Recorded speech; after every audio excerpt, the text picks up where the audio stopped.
So our last section is on equations of change and equilibrium solutions. So equilibrium solutions, these occur where the rate of change is zero, and where the graph of df over dx versus f is above the x-axis, the corresponding graph of f versus x is going to be increasing.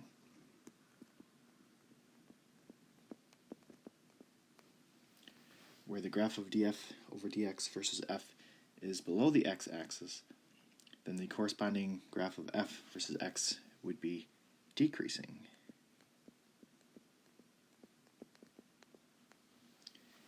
And where the graph of df over dx versus f crosses the x-axis, this would be where the corresponding graph of f versus x is not changing.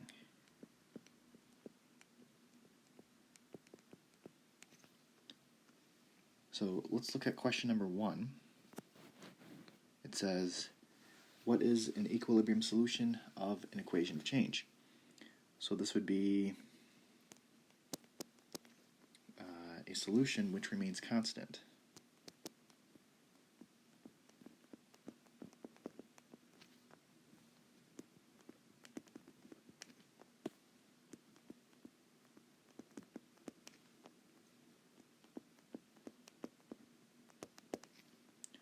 And this occurs when the rate of change is zero.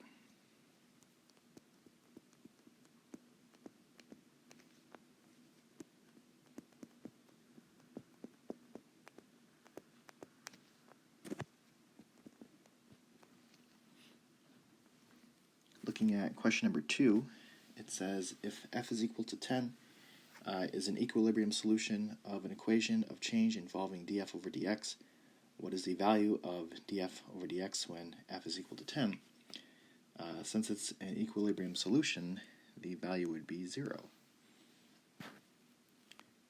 Let's skip to number 4. It says find all equilibrium solutions of df over dx is equal to f times 12 minus 4f. So the equilibrium solutions occur when this is equal to 0. So if I set my function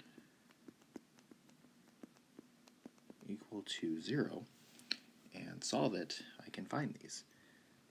So f is equal to 0 is one branch, and then 12 minus 4f is equal to 0 is another branch. So I want to solve this for f, so I would subtract 12 from both sides and then divide by negative 4 to get 3. So 0 and 3 are going to be my two solutions. You could also graph this. So if you were to graph this, then you would find that these are your two solutions. So you could find 0 and 3 graphically as well.